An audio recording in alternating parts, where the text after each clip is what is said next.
Tapi tolong amalan ini diamalkan selama 7 hari berturut-turut, jangan pernah putus ya. Gitulah ya. Dikasihlah sebuah amalan ya. Kemudian setelah dikasih amalan, hujan pun tidak kunjung reda ya. Hujan pun tidak kunjung reda. Nah, karena tidak kunjung reda, waktunya sudah hampir menjelang maghrib. Kemudian Pak Ustadz ini, Pak Yai ini ya, kemudian dia nelpon seseorang minta dijemput.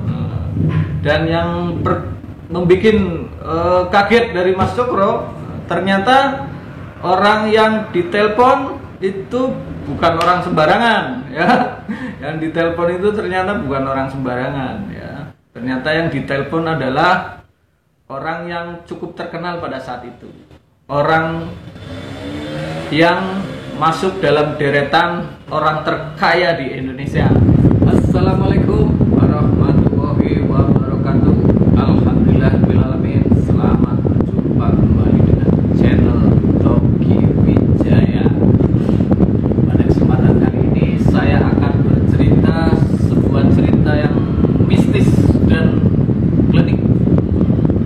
Namun sebelum saya bercerita, saya mohon bagi yang percaya dengan cerita ini, tolong ditutup saja HP-nya, tolong ditutup saja laptopnya ya.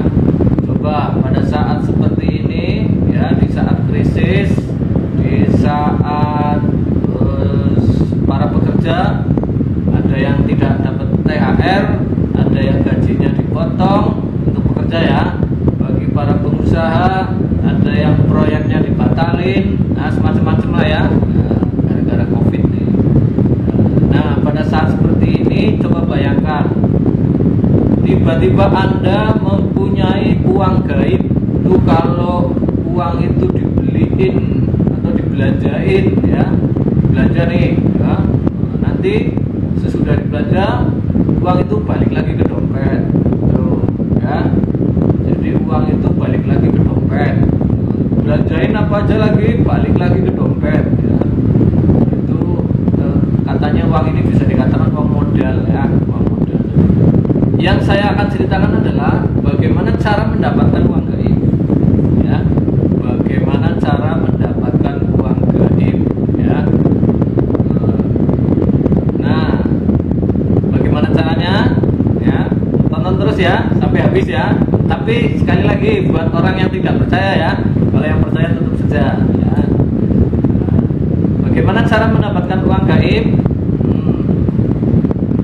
Terlebih dahulu saya akan berkisah tentang suatu keadaan situasi pada tahun 1998.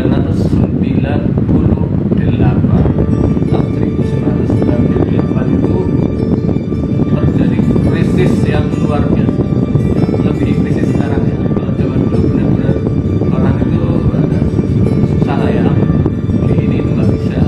Sekarang masih lumayan lah, nggak terlalu. Kemudian lonjakan dolarnya dulu luar biasa, dari 1.800 sampai ke 16.000 ya. Jadi luar biasa lah lonjakannya. Nah, gara-gara krisis 98 adalah seorang Mas Cokro namanya ya. Mas Cokro dia adalah seorang manajer di sebuah perusahaan di Tangerang. Sebuah perusahaan di Tangerang. Namanya saya samarkan ya, pastinya bukan nama asli ya. Mas Cokro ini seorang manajer di sebuah perusahaan di Tangerang. Karena tahun 98 terjadi krisis, terjadi PHK di mana-mana, termasuk Mas Cokro ya, termasuk Mas Cokro. Nah, Mas Cokro di PHK ya, akhirnya Mas Cokro nganggur di rumah. Yang biasanya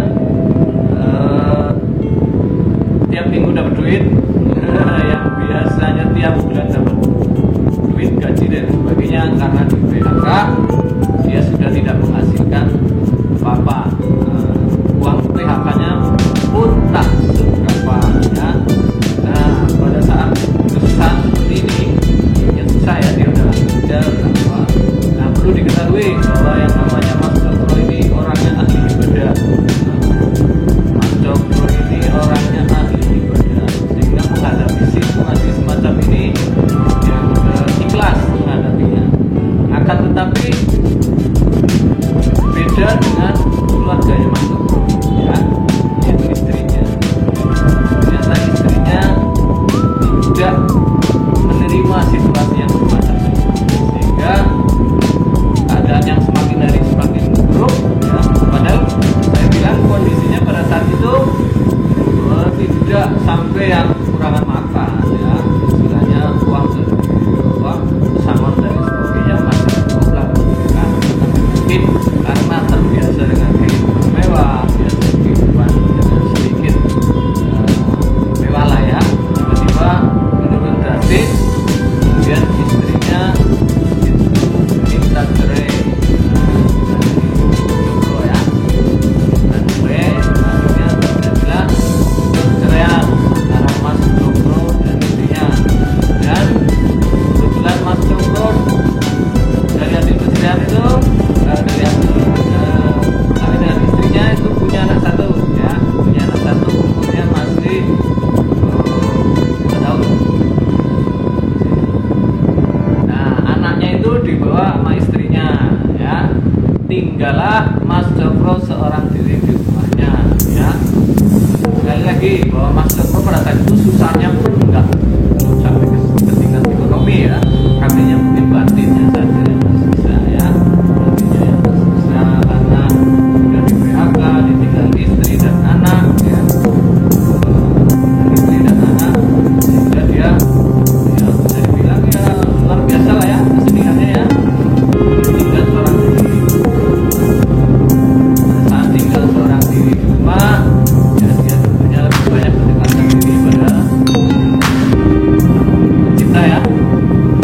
Dia mendekatkan diri, dia memang dasarnya dia itu memang orang yang taat tadi ibadah. Nah, pada saat itu, pada saat Mas Cokro mengalami satu kesedihan yang luar biasa, tiba-tiba selama 1 bulan itu, Mas Cokro itu selalu didatangi oleh para ustaz, ya, tentunya ustaz-ustaz yang mungkin sebelumnya sudah kenal, ya, istilahnya mungkin sudah memberikan pencerahan, memberikan nasihat, termasuk memberi sabar dan sebagainya, ya, supaya sabar menerima cobaan ini, menerima ujian ini, supaya sabar. Ustaz satu datang, ustaz lain datang, ya. Selama 1 bulan itu selalu didatangi oleh para ustaz, ya, istilahnya itu nggak tahu secara tidak sengaja tiba-tiba mampir lagi seorang ustaz, mampir lagi seorang ustaz. Sampai satu ketika datanglah seorang ustaz. Jadi datangnya ustaz ini tidak sengaja. Saat itu di daerah itu, di daerah tinggalnya Mas Cokro ini, ya, terjadi hujan lebat yang luar biasa, ya. Jadi hujan lebat yang luar biasa. Nah, di teras Mas Cokro itu berteduhlah seorang pria yang Surabaya lah, ya, tidak tua dan tidak muda lagi, ya. Itulah seorang, namanya tidak saya ketahui, ya, tapi ceritanya memang nah, ketika hujan lebat, Mas Cokro melihat di depan ada orang yang ngaup, ya, dalam bahasa Jawanya, berteduh lah, ya, berteduh. Mas Cokro membuka pintu, kemudian akhirnya Mas Cokro mempersilahkan orang itu untuk masuk ke rumah. Pak, masuk Pak, hujan di luar, biar nanti dingin, silakan masuk. Nah, akhirnya masuklah seseorang itu ke dalam rumah Mas Cokro, ya, masuk ke rumah, dan waktu itu hujannya itu semakin lebat, semakin lebat. Kemudian ya sembari menunggu hujan reda, akhirnya terjadilah ngobrol ya Mas Cokro dengan orang itu ya, ngobrol ya, karena memang situasinya Mas Cokro itu lagi dirundung kesusahan yang dalam ya, sudah kena PHK, ditinggal anak istri ya. Curhatlah kepada Pak seseorang itu, yang diketahui kemudian bahwa orang itu ternyata seorang ustadz ya, seorang kiai juga ya. Akhirnya bercerita, istilahnya curhatlah ya Mas Cokro dengan Pak Kiai ini ya. Setelah curhat panjang lebar, akhirnya Pak Kiai itu memberikan sesuatu kepada Mas Cokro ya. Nah, apa yang diberikan oleh Pak Kiai ini yaitu sebuah amalan ya, sebuah amalan. Mas, ini Mas, saya ikut prihatin dengan panjenengan, dengan Anda ya. Barangkali ini bisa menolong suasana situasi Mas Cokro keluar dari situasi yang seperti ini ya. Tapi tolong amalan ini diamalkan selama 7 hari berturut-turut, jangan pernah putus ya. Itulah ya. Dikasihlah sebuah amalan ya. Kemudian setelah dikasih amalan, hujan pun tidak kunjung reda ya. Hujan pun tidak kunjung reda. Nah, karena tidak kunjung reda, waktunya sudah hampir menjelang maghrib. Kemudian Pak Ustadz ini, Pak Yai ini ya, kemudian dia nelpon seseorang minta dijemput. Dan yang membuat kaget dari Mas Cokro, ternyata orang yang ditelepon itu bukan orang sembarangan ya. Yang ditelepon itu ternyata bukan orang sembarangan ya.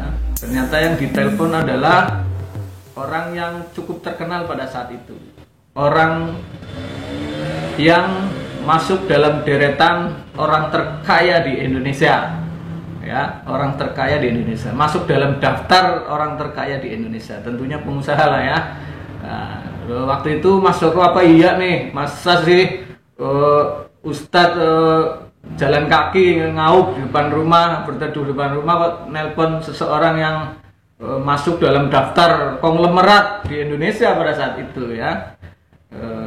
Tapi ternyata beberapa menit kemudian Pak Ustadz itu, Pak Yai itu dijemputlah dengan mobil mewah ya. Pada saat itu dijemput dengan mobil mewah, dan ternyata yang jemput benar ya, yang jemput bukan supirnya, bukan asistennya, ternyata beliau sendiri orang yang dimaksud ya. Jadi orang yang dimaksud, saya tidak berani sebutkan namanya ya, karena saya juga tidak tahu apakah cerita ini benar atau tidak ya. Pokoknya Pak Yai ini dijemput oleh seseorang konglomerat pada saat itulah ya, pada saat sekitar tahun 98-an itulah ya, dijemput.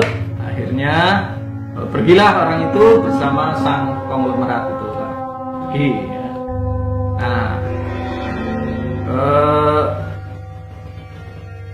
Pak Cokro karena memang dasarnya dia orang yang taat, dasarnya dia memang orang yang rajin beribadah. Ketika diberi satu amalan satu dari Pak Yai tadi, akhirnya dilaksanakanlah amalan itu berturut-turut ya, berturut-turut dijalankan amalan ya. Nah, 1 hari, 2 hari, 3 hari, sampai 7 hari. Nah, pada saat amalan itu dilaksanakan 7 hari berturut-turut, pada hari ke-7-nya terjadi hal yang luar biasa ya, terjadi hal yang luar biasa. Pada saat dia mengamalkan amalan yang dikasih Pak Yai tadi, Pak Ustadz tadi, tiba-tiba keluarlah uang dari balik sajadah, ya. Keluarlah uang dari balik sajadah bagaikan air mengalir, ya, mengalir, ya, mengalir, terus mengalir uangnya sampai banyak sekali lah, banyak sekali. Mas Cokro bingung ini uang dari mana ya, tiba-tiba kok muncul uang begitu banyak, ya, sampai akhirnya uang itu dimasukkan dalam kardus, ya, masukkan dalam kardus. Konon cerita kira-kira kurang lebih sekitar 15 kardus uang, ya. Dan pada saat itu uangnya, uang pecahan yang terbesar pada saat itu yaitu uang 50.000, ya. Gambarnya Pak Soeharto senyum, ya, pada saat itu, ya. Uang 50 ribuan dimasukkan dalam kardus. Nah, kemudian apakah Pak Cokro kemudian senang? Dia malah bingung, ini uang dari mana ini? Uang banyak banget, 50 ribuan sampai 15 kardus, ya, 15 kardus, ya. Sehingga Pak Cokro dia tidak ingin mulai curiga nih, sebenarnya siapa yang datang tadi itu, siapa Pak Ustadz tadi, Pak Yai tadi itu siapa gitu. Akhirnya dia manggillah aparat setempat, ya, Pak RT di situ, ya, Pak RT dipanggil, tapi secara diam-diam untuk suruh menghitung, ya, menghitung uang tersebut, ya. Dan uang tersebut setelah dihitung kurang lebih 5 miliar uangnya, ya. Uangnya itu 5 miliar. Dan uang 5 miliar tahun 98, ya. Kalau sendiri tahun 98 punya uang 5 miliar, ya. Pasti banyak banget lah, ya. Dan sampai di situ Mas Cokro belum berani memakai, atau ini uang apa nih, jangan uang palsu atau uang apa nih, enggak, ya. Nah, kebetulan Mas Cokro ini punya adik, ya. Mas Cokro itu punya adik, adiknya kebetulan kerja di BI, ya. Jadi adiknya itu kerja di BI, ya. Makanya diteleponlah adiknya, suruh datang untuk memastikan bahwa uang yang ada di rumah ini sebenarnya uang apa ini, gitu, uang palsu atau uang apa nih. Datanglah adiknya ke rumah Mas Cokro. Setelah dicek dan sebagainya, ternyata uang itu uang asli, ya. Menurut adiknya ini uang asli, bahkan serinya adalah seri yang baru dikeluarkan oleh BI pada bulan itu, ya. Ternyata uang itu uang asli, dan ternyata serinya adalah seri dari uang yang baru dikeluarkan oleh BI. Nah, semakin bingung ini. Nanti saya dituduh mencuri dan lain sebagainya, ya.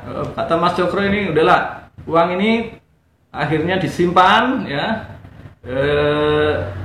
Uang ini kemudian istilahnya disimpan dengan rapi, nitip kepada Pak RT setempat, tolong uang ini jangan sampai kurang sedikit pun. Saya ingin mencari siapa sebenarnya, ya, Pak Ustadz yang mampir pada saat hujan lebat itu sebenarnya siapa, gitu, ya. Sebenarnya siapa? Dia berencana ingin mencari tahu siapa sebenarnya Pak Ustadz yang datang ke rumahnya pada saat hujan, yang kemudian memberikan amalan dan menghasilkan uang yang begitu banyak, ya. Nah, pada saat esok harinya ketika malam hari, tiba-tiba Mas Cokro kedatangan seorang tamu lagi, ya, sebelum dia berangkat mau mencari, ya, kedatangan seorang tamu lagi. Nah, ini beda. Kalau yang beberapa hari yang lalu, beberapa bulan belakangan ini yang datang itu para ustadz, belakangan ini nih yang datang seorang wanita cantik, ya, seorang wanita cantik datang ke rumah Mas Cokro. Dan wanita cantik itu menggoda, dalam arti menggoda, bahkan konon cerita wanita cantik ini pengen hidup bareng, hidup tinggal di rumah Mas Cokro ini, ya. Tapi sekali lagi Mas Cokro adalah orang yang taat, sehingga keinginan dari seorang wanita ini pun ditolak, ya. ada wanita tiba-tiba nggak kenal datang ke rumah ingin menawarkan untuk tinggal di situ, dia ingin memiliki satu kamar di situ bareng sama Mas Cokro dan sebagainya. Nah, ini Mas Cokro tambah dalam hatinya, ini apa sebenarnya yang sedang terjadi ini? Apa nih sebenarnya yang sedang terjadi ya? Dia semakin bertanya-tanya apa sebenarnya yang sedang terjadi pada diri saya gitu ya. Semakin penasaran lah ya Mas Cokro, sebenarnya apa yang sedang terjadi pada diri saya ini ya. Ini apa yang sedang terjadi pada diri saya. Akhirnya Mas Cokro mengambil kesimpulan, saya harus mencari Pak Ustadz atau Pak Yai yang sudah memberikan amalan kepada saya. Di mana saya harus mencari? Di mana? Sementara waktu itu belum sempat nanyain alamatnya di mana Pak ya. Maka Pak Cokro mulailah melakukan pencarian ya. Dan cerita setelah dia berdiskusi dengan beberapa teman, mulailah dia mencari ke ujung timur Pulau Jawa ya. Ujung timur Pulau Jawa, ditemuinlah di sana beberapa tokoh dan ternyata mereka pun tidak mengenal siapa ini yang ngasih ini, itu siapa yang ngasih amalan itu siapa, karena dia sudah Mas Cokro ini bercerita panjang lebar dari awal sampai akhir, sampai dia dikasih diundang, sampai dia didatangi seorang tamu cewek yang ingin tinggal di rumahnya, yang ingin memiliki sebuah kamar di rumahnya. Maka Mas Cokro diberi saran ya, diberi saran oleh seseorang yang juga tidak tahu namanya, tidak disebutkan namanya ya, agar Mas Cokro pergi ke Pekalongan ya, agar Mas Cokro pergi ke Pekalongan, yaitu di sebuah pantai di Pekalongan. Nah, pantai itu kalau tidak salah pantainya nama Pantai Selamaran, kalau tidak salah ya, Pantai Selamaran, di mana pantai itu menurut mitos ya, banyak yang percaya bahwa pantai itu di sana dihuni atau dihuni oleh seorang tokoh mistik ya, sudah dikenal, yaitu Dewi Langgar ya. Nah, setelah dikasih saran oleh seseorang di Surabaya, akhirnya dia balik lagi ke barat, yaitu sampailah dia di Pekalongan, itu di pertilasannya di Gianyar. Setelah dia berada di pertilasan di Gianyar, dia melakukan sebuah ritual di sana, dan ternyata ya, ternyata menurut ceritanya bahwa setelah dia membaca sesuatu ya, di sana mungkin ada ininya ya,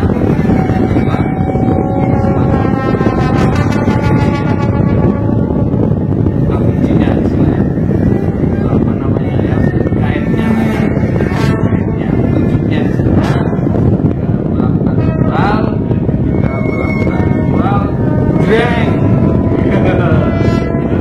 tiba-tiba Mas Cokro berada di sebuah alam yang berbeda, yang tadinya pemandangannya adalah pantai dengan laut utara, panjang laut ya.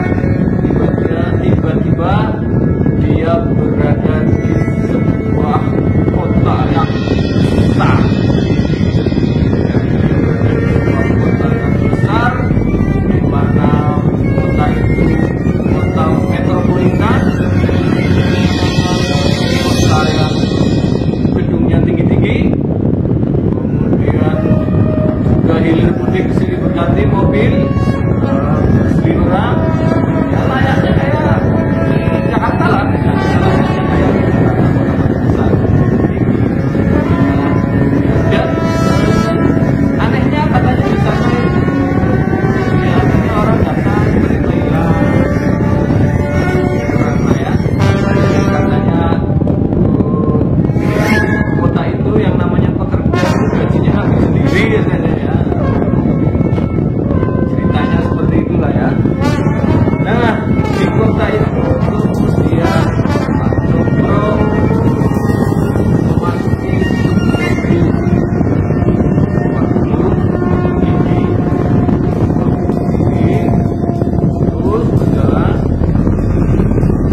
orang yang pernah datang ke tempat Mas Cokro pada malam hari. Dan wanita itu meminta untuk tinggal bersama Mas Cokro di rumah Mas Cokro. Kagetnya bukan main. Ya, ternyata pimpinan gedung itu adalah seorang wanita yang pernah datang ke rumah Mas Cokro pada malam hari dan bermaksud ingin tinggal di rumah Mas Cokro, bermaksud ingin mempunyai satu kamar di tempat Mas Cokro. Mas Cokro terkaget-kaget, akhirnya bertemulah. Bertanya, apakah ibu orang yang pernah datang ke tempat saya? Ya, aku adalah orang yang pernah datang ke tempat Anda. Itu. Dan saya adalah penguasa, pimpinan dari negeri ini. Nah, gitu. Terus Mas Cokro bertanya lagi, bagaimana dengan uang yang ada di tempat saya? Uang yang banyak itu uang apa? Gitu. Mas Cokro bertanya-tanya. Akhirnya menjawab, benar, itu uang untuk Anda, ya. Itu uang untuk Anda. Anda tidak bersalah. Uang itu sudah menjadi milik Anda. Silahkan Anda pakai. Ya. Uang itu memang dicuri dari tempat saya. Jadi uang itu dicuri dari tempat si perempuan ini. Siapa yang mencuri? Yang mencuri adalah orang yang memberikan amalan tadi. Ya, menurut cerita ini ya. Jadi Mas Cokro diberi amalan, keluar uang. Ternyata uangnya dari tempat si perempuan ini, ya. Dan uang itu ternyata dicuri dari orang yang memberi amalan tadi. Tapi ada syaratnya, Mas Cokro. Uang itu menjadi milik Anda. Itu menjadi hak Anda karena bukan Anda yang salah. Uang itu dicuri dari tempat saya memang. Saya ikhlas. Uang itu menjadi milik Anda, tapi ada satu syaratnya. Syaratnya apa, Ibu? Mas Cokro. Syaratnya adalah anakmu yang masih berusia 2 tahun, tolong tinggal bersama saya di sini. Waduh, syaratannya ya. Ternyata uang itu, uang yang 5 miliar tadi, ya, boleh menjadi milik Mas Cokro, tapi anak Mas Cokro yang masih berumur 2 tahun itu suruh tinggal bersama ibu itu di alam itu, di alam sana, di alam yang berbeda. Ya. Kembali lagi saya ceritakan bahwa pada dasarnya kesusahan Mas Cokro itu bukan karena ya awalnya memang secara ekonomi, tapi tidak itu yang diharapkan oleh Mas Cokro. Dalam hati Mas Cokro bertanya, anak adalah harapan, anak adalah segalanya buat Mas Cokro, dan tidak mungkin istilahnya dia menikmati banyak uang akan tapi tidak bersama dengan orang-orang yang dicintai. Akhirnya tawaran dari ibu itu ditolak oleh Mas Cokro. Tidak, Bu, tidak. Saya tidak mau dengan uang itu.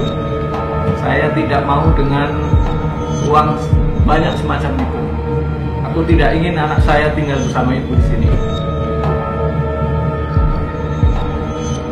Nah, atas ketulusan dari bapak itu, dan di sini memang Mas Cokro tidak tahu, dan pada awalnya memang dia tidak niat, tidak bermaksud ingin mencari kekayaan dengan jalan seperti itu.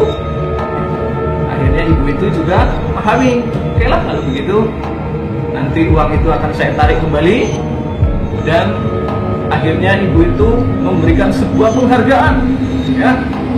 Ibu itu memberi sebuah penghargaan berupa 1 lembar uang 50 ribuan. Oke, Mas Cokro, saya tidak memaksa. Kalau memang Anda tidak bersedia menerima uang yang sudah uang saya yang sudah berada di rumah Mas Cokro, tapi saya salut, saya bangga dengan kejujuran Mas Cokro. Sebagai hadiah saya kasih uang 1 lembar, uang 50 ribuan. Nah, diceritakanlah bahwa uang ini bisa digunakan oleh Mas Cokro pada saat Mas Cokro terdesak, ya, pada saat Mas Cokro benar-benar membutuhkan pertolongan, ya, gunakan uang ini. Nah, akhirnya diterimalah uang hadiah dari ibu tersebut, ya. Setelah diterima di Mas Cokro uang tersebut, akhirnya Mas Cokro kembali ke alam yang aslinya, ya, yang tadinya gedung tinggi sebuah kota megapolitan, tiba-tiba kembali di hadapan Mas Cokro adalah sebuah pantai, sebuah laut, dan akhirnya Mas Cokro tersadar bahwa dia sedang berada di satu desa, satu kota, ya, di kota, dan dia akhirnya ngecek di dompetnya, dan ternyata memang benar di dompet Mas Cokro ada uang 50 ribuan, ya. Dan inilah mungkin uang ini yang istilahnya hadiah dari ibu itu, ya. Nah, uang itulah yang akhirnya disebut sebagai uang gaib, di mana uang gaib konon katanya apabila dibelanjakan dia akan balik lagi ke dompet kita, jika dibelanjakan. Demikian tadi cerita yang cukup panjang, ya. Saya tidak bermaksud apa-apa dengan cerita ini. Cerita ini yang pastinya adalah diragukan kebenarannya. Akan tapi maksud saya adalah dengan cerita ini saya hanya ingin menghibur teman-teman semua, saudara-saudara semua, sahabat saya di saat situasi yang kurang enak seperti ini. Nah, kemudian mudah-mudahan kita bisa mengambil hikmah dari cerita ini. Mungkin yang pertama kita bisa mengambil hikmah bahwa kejujuran tetap yang utama. Karena dengan kejujuran seperti Mas Cokro ini, alam gaib pun memberikan penghargaan kepada orang-orang yang jujur. Yang kedua, buat apa kita hidup bermewah-mewah, uang banyak, harta melimpah, kalau kita harus mengorbankan orang-orang yang tercinta. Yang ketiga, kita harus tetap pasrah kepada Allah Subhanahu wa Ta'ala, Sang Penguasa alam ini, dalam situasi apapun. Semoga kita selalu menjadi orang yang taat. Semoga kita menjadi orang yang selamat dan menjadi orang yang bahagia dunia dan akhirat. Terima kasih Anda sudah menonton video saya, sudah mendengarkan cerita saya. Mohon maaf bila ada kata-kata saya yang kurang berkenan. Tunggu video saya berikutnya. Wassalamualaikum warahmatullahi wabarakatuh.